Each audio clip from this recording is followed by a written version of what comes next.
ওয়া আখিরু দাওয়ানা আনিল হামদুলিল্লাহি রাব্বিল আলামিন। কাদিয়ানি কারা, তাদেরকে কিভাবে চিনবো? তারা আসলেই অমুসলিম। অবশ্যই কাদিয়ানিরা যে অমুসলিম এই ব্যাপারে যদি সন্দেহ হয় তাও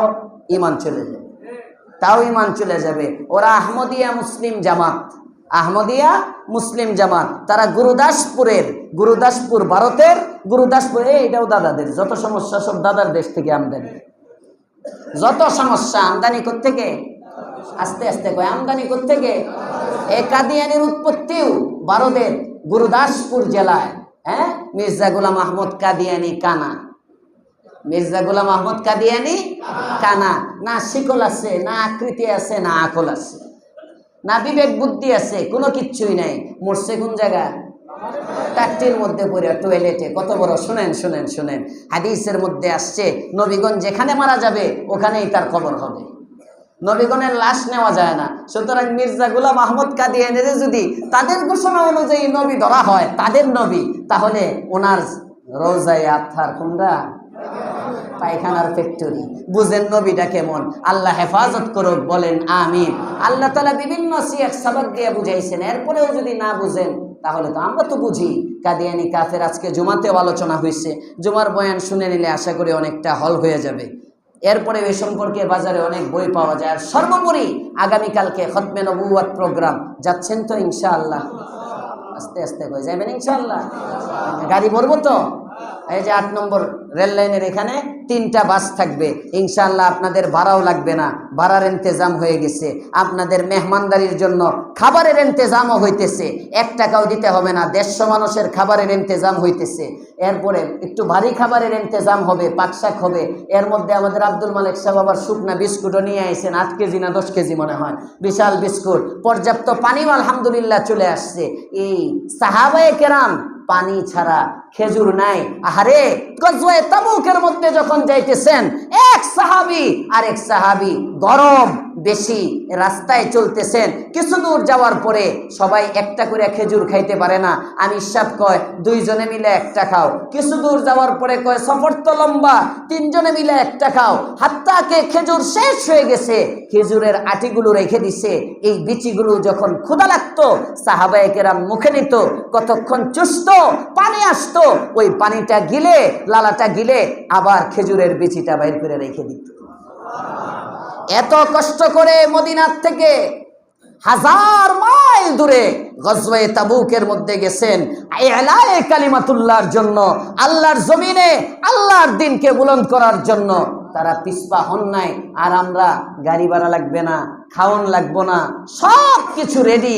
এরপরেও যদি আমরা না যাই খতমে নবুয়তের এই আন্দোলনে, এই কাফেলার মধ্যে যদি আমরা শরীক না হইতে পারি, যেটা রাসূলের ইজ্জত হেফাজতের আন্দোলন, আমাদের নবী সর্বশেষ নবী। কথা বলেন ঠিক না বেঠিক? যে কোনো আন্দোলন, যে কোনো তাহরিক, যে কোনো দাবি বাস্তবায়নের জন্য রক্ত লাগে। আস্তে আস্তে কর, রক্ত ছাড়া কোনো দাবি আদায় করা যায় না। হাসিনা পালাইছেও রক্তের উপর দিয়ে।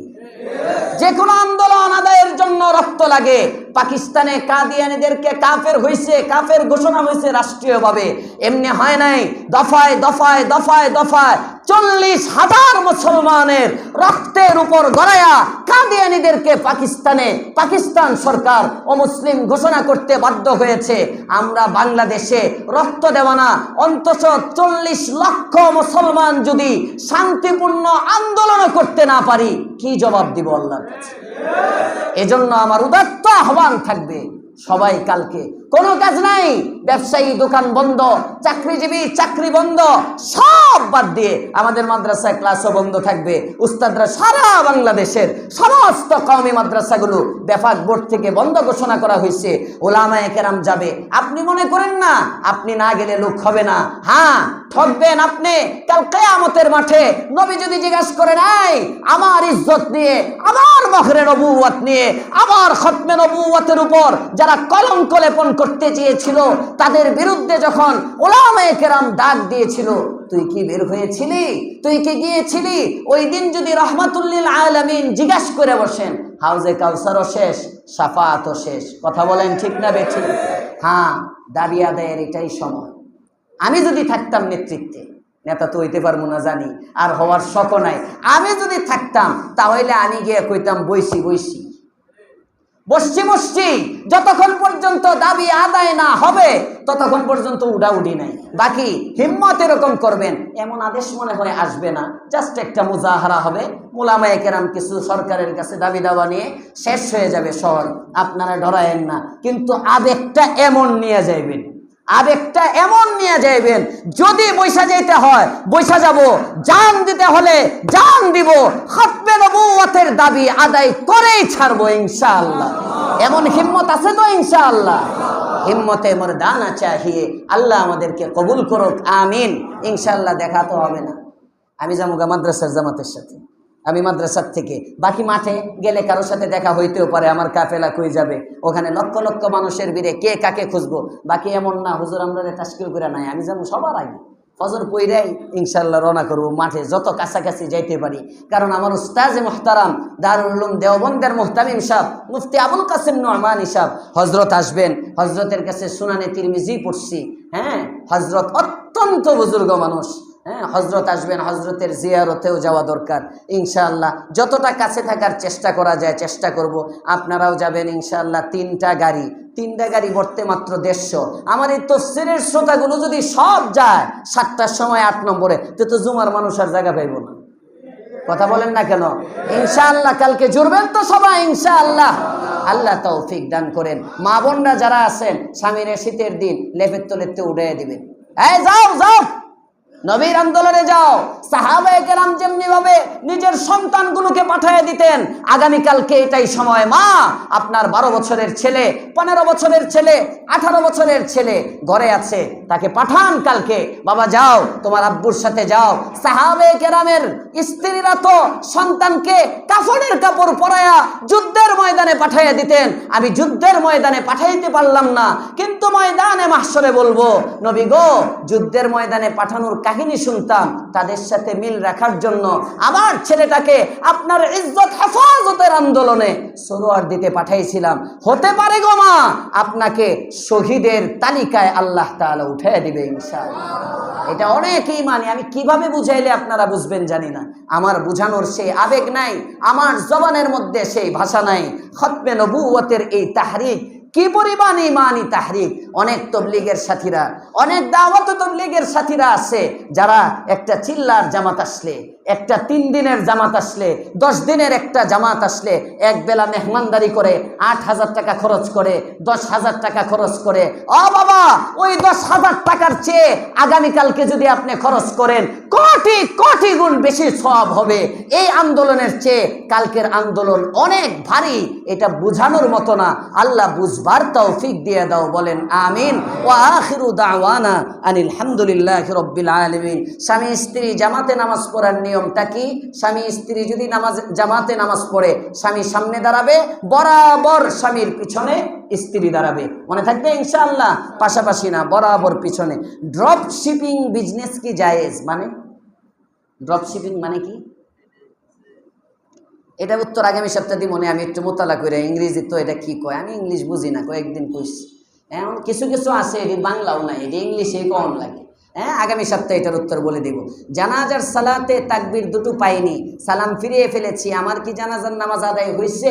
আপনার জানাজার নামাজ আদায় হয় নাই। কেউ যদি জানাজার নামাজের মধ্যে তাকবীর ছুটে যায়, 1টা 2টা তাকবীর যদি ছুটে যায়, তাহলে ইমাম সাহেব সালাম ফিরানোর পরে যে কয়টা তাকবীর ছুটছে আপনি শুধু দাঁড়ায়া লাশটা জমিন থেকে উঠাইতে তো একটু সময় লাগে, উঠানোর আগে আগে খালি বলবেন আল্লাহু আকবার, আল্লাহু আকবার। দোয়া টোয়া পড়া লাগবো না। 3 তাকবীর ছুটলে বলবেন আল্লাহু আকবার, আল্লাহু আকবার, আল্লাহু আকবার। তাড়াতাড়ি এই তাকবীরগুলো, যে কয় তাকবীর ছুটছে এই তাকবীরগুলো বললেই আপনার জানাজা হয়ে যাবে। আপনি যেহেতু তাকবীরগুলো আর বলেন নাই, সুতরাং আপনার জানাজা হয় নাই।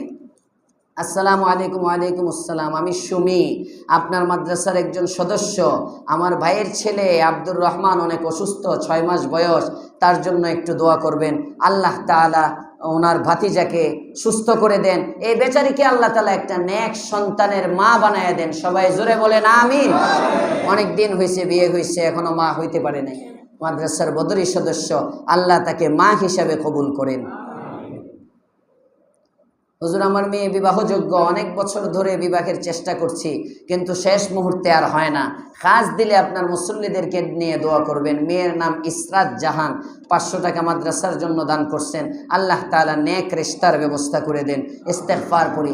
শুনেন শুনেন, একটা কথা কয়ে দিই। অনেকে কইব হুজুর মসজিদের মধ্যে ল্যাংদা করবো কইছে, মানুষের সতর দেখা যায় যাচ্ছে, ল্যাংদা করবো মানে তার ইজ্জত খুলে দিব, ইজ্জতের 12টা বাজাবো, এইটা কাপড় খুলবো না। বুঝছেন বুঝছেন, অনেকে ভুল বুঝতে পারে। মসজিদের মধ্যে আবার কাপড় খুলে কেমনে? না, সে কত বড় দিনদার দরবেশ, দিনের বেশে ধরে বেশ, দরবেশ না ধরে বেশ, এই ধরে বেশ যারা, ওদের বেশটাকে খুলে দেওয়া হবে সমাজের মধ্যে, এটা বলছি। ইনশাআল্লাহ আপনারা হিম্মত আছে তো? ইনশাআল্লাহ আল্লাহ তৌফিক দান করেন, আমিন। তাহলে আমরা আজকের তাফসিরে নিয়ত করলাম, গান বাদ্য বাজনা নিজেরা শুনবো না, আরেকজনকে করতে দিব না। হ্যাঁ, করতে দিব না তার মানে সে তার ঘরে করবে, আমাকে গুনাহগার বানানোর ক্ষমতা তার নাই, মনে থাকবে ইনশাআল্লাহ। করতে দিব না এর অর্থ এই না সে হেডফোন লাগায় শুনতেছে। শুনুক, আমি গতকালকে জামালপুর থেকে আসছি, মধুপুর না আনারস পল্লী, তো চা খাইতে বসছিলাম, হ্যাঁ মধুপুর, ওখানে একটা চার দোকানের সামনে বসছি, তো একটা ছেলে আসছে হেডফোন লাগায়া। এখনকার যুবকরা তো হেডফোনে এমনভাবে সাউন্ড দেয় পাশের 3 জন শুনে। তো সে আইসা আমার পাশে বসছে, তার কানের মধ্যে দেখি হেডফোন, কিন্তু বাজনা যে বাজতেছে আওয়াজ আসতেছে। আমি বললাম এই সাউন্ডটা একটু কমাও। তো আবার দেখছে হুজুর মানুষ, আর বলার মধ্যে আমি আবার এমনি ডরাইলেও, যদিও ব্যাং দেখে লাভ মারি, বুঝেন নাই? হ্যাঁ, শ্বশুর বাড়িতে ওই দিন গেছি, আরে সুবহানাল্লাহ, মাহফিল ছিল। মাহফিলের পরে আমি শুইছি, ঘুমাইতেছি এক বিছনায়, বাচ্চার মা বাচ্চাদেরকে নিয়ে, আমি যে রুমে যাই ওখানে 2টা খাট আছে, বাচ্চারা নড়াচড়া করে, বেশি একটু সফর থেকে গেলে আমি আলাদা ওখানে শুয়েছি। শোয়ার পরে তো রাত্রেবেলা হঠাৎ করে এত জোরে চিল্লান দিছি, শাশুড়ি সম্বন্ধী সব দৌড়ে আইছে, না জানি কি। আমি যে এত জোরে চিল্লান দিছি আমিও টের পাইনি। ঘুমের মধ্যে হালকা মারাত্মক জোরে চিল্লান। হ্যাঁ, কি হয়েছে মানে মাথার কাছে পরে বুঝছি এটা হইলো একটা চিকা। নিচে যে কেসর করে উঠ, মানে যে কেমন একটা আওয়াজ করছে, যে আমি মনে করছি না জানি সাপ টাপ বা কি ধরলো নেই আমারে, মানে ডরে এক চিৎকার মেনে তো জামাইয়ের ইজ্জত শেষ। অনেক তেরা পোকা দেখলেও ডর মারি, বাকি বাতিলের সামনে যখন বলি, এমন একটা রোব আর শক্তি আল্লাহ তাআলা দেন আপনাদের দোয়া, মনে হয় যে এর কাঁচা মৎস্যের মতো চাবায় খেয়ালানোর মতো হিম্মত আল্লাহ দিয়ে। আলহামদুলিল্লাহ, এই হিম্মত যেন আল্লাহ যতদিন হায়াতে থাকি দান করেন, সবাই বলেন আমিন। মুহতারাম হাজিরিন, তো আমি ওই ছেলেটারে বললাম একটু ধমকের মতো, এই সাউন্ড কমা। কইছি, কমানোর পরে আমার দিকে একটু তাকাইছে, তাকাই সাউন্ডটা কমায় এনে আর ভয় নাই, উঠেই গেছে গা একেবারে। হক, আমি অনেক প্রমাণ পাইছি। আপনাদের এখানে খতিব হওয়ার পরে, আমি তো 22 বছর বয়সে খতিব হইছি। এই জায়গায় যখন আমি খতিব হয়েছি তখন আমার বয়স 22 বছর মাত্র। হ্যাঁ, এখানে খতিব হওয়ার পরে আব্দুল্লাহপুর থেকে প্রজাপতি বাস ছাড়তো, ওই সুইচ গেটের ওই দিক থেকে, কামারপাড়ার দিক থেকে আসতো। এই বাসে এসে আব্দুল্লাহপুর নামতাম, প্রথম খতিব বাসার থেকে কাপড় পরে 5 টাকা নিত বাস ভাড়া। 2019-এর পরতে আর বাসে উঠি নাই, লকডাউনের পর থেকে আর উঠি নাই, এর আগ পর্যন্ত বাসে যাতায়াত করতাম। তো একদিন বাসে উঠছি, সুইচ গেট থেকে এসে একটা বাজনা দিচ্ছে। তো আমি প্রথম বললাম, এই তুমি ড্রাইভারে বলো এটা বন্ধ করতে, ভদ্রভাবে। বন্ধ করে না, এমনি দেখতে শুনতে আমার সে বড়। এখন তুমি কইরা না বুঝাইলে আমি যে একটু বড়, এটা বোঝা যাইব না। তো হেরে আপনি কইরা কইলে মনে হইব হুজুর বাচ্চা মানুষ, এজন্য একটু ভাবসাব লইছি আর কি। বলো তোমার বন্ধ করে না। আর একটু দূর যখন ওই যে এনে একটা হোয়াইট প্যালেস, আবদুল্লাপুর একটা সাদা একটা হোটেলের মতো আছে মাঝামাঝি, আবদুল্লাপুর আর সুইচ গেট, এই 2টার মাঝামাঝি। এখানে যখন আসছে, আসার পরে একটু জ্যাম ছিল শুক্রবার, তখন তো ওই রাস্তা খুব জ্যাম থাকতো, অনেক জ্যাম। ওখানে জ্যাম, বাজনা চলতেছে, আমি দাঁড়ায় ড্রাইভার, এই বেটা বন্ধ কর বলতেছি, তোর ভাড়া দিছি কি তোর গান শোনার জন্য? থতমত খেয়াল, লগে লগে বন্ধ করে দিচ্ছি। আপনি হিম্মত করেন, আপনার হিম্মত দরকার। সাহাবে কেরাম, আরে আবু জেহেল মরছে কার দ্বারা? ছোট্ট ছোট্ট 2টা বাচ্চার দ্বারা। জোরে কোন আল্লাহু আকবার। মুআজ মুআউযিজ আব্দুর রহমানের কাছে গেছে, ইবনে আফরা আব্দুর রহমান ইবনে আউফ, বয়স্ক সাহাবী, উনি ঘুরতেছেন, হঠাৎ করে ছোট 2টা বাচ্চা সামনে এসে বলে, চাচা গো আবু জেহেলকে চিনেন? কয় আবু জেহেলের দ্বারা তোমার কি কাম? কয় আবু জেহেলই তো খুঁজি, এ নাকি আমার নবীকে অনেক কষ্ট দেয়, তাকে যদি পাই তাহলে তাকে হত্যা করব। আমরা 2 ভাই নিয়ত করে বের হইছি, আবু জেহেলকে খুন না করে ঘরে ফিরে যাব না। বুখারীর রিওয়ায়াত বাবু গজওয়ে বদরের মধ্যে আসছে আল্লাহর রাসূল সাল্লাল্লাহু আলাইহি ওয়াসাল্লামের সাহাবী আব্দুর রহমান ইবনে আউফ বলেন, যেই না মাত্র এই দুইজন জিজ্ঞাসা করে অমনি দেখি সামনে রাস্তা দিয়ে ইকরিমা এবং আবু জাহেল বাপ বেটা দুইজনে আসতেছে। আমি ছেলে দুইটারে বললাম, এই তোমরা যারে খুঁজো ওই যে শিকারী তোমাদের সামনে। কয় না সুবহানাল্লাহ? শিকার তোমাদের সামনে, এটাই তো আবু জেহেলের ঘোড়া। সাথে সাথে আব্দুর রহমান ইবনে আউফ বলেন, এই দুইটা বাচ্চা বিদ্যুতের গতিতে আমার পাশ থেকে চলে গেল। দুই ভাই যায় আর পরামর্শ করে, ভাই লোকটা কিন্তু উঁচা আছে কিন্তু উটের পিঠের মধ্যে, সর্দার মানুষ, শোনো উপর থেকে আমাদেরকে হামলা করলে আমরা সাইজে ছোট, আমরা কিন্তু ক্ষতিগ্রস্ত হব, মারা যাব। সুতরাং একসাথে দুই কাজ করতে হবে। ভাই আমার টার্গেট থাকবে উটের পা, আমি পায়ের মধ্যে আঘাত করব। তোমার টার্গেট থাকবে আবু জেহেলের গলা, যে মাত্র পড়বে তুমি আবু জেহেলের গলার মধ্যে আঘাত করবে। এগুলো মুসলমানের ঈমান, এগুলো আমাদের শক্তি। যুগে যুগে যত বাতিল দমন হয়েছে দুর্বলের দ্বারাই হয়েছে, কিন্তু এই দুর্বলের হিম্মতটা ছিল অনেক, আর এখন মুসলমান হিম্মতই করতে জানে না। এই জন্য আজকের তাফসীরের শিক্ষা হিম্মত করব তো ইনশাআল্লাহ। আল্লাহ তৌফিক দান করেন, বলেন আমিন।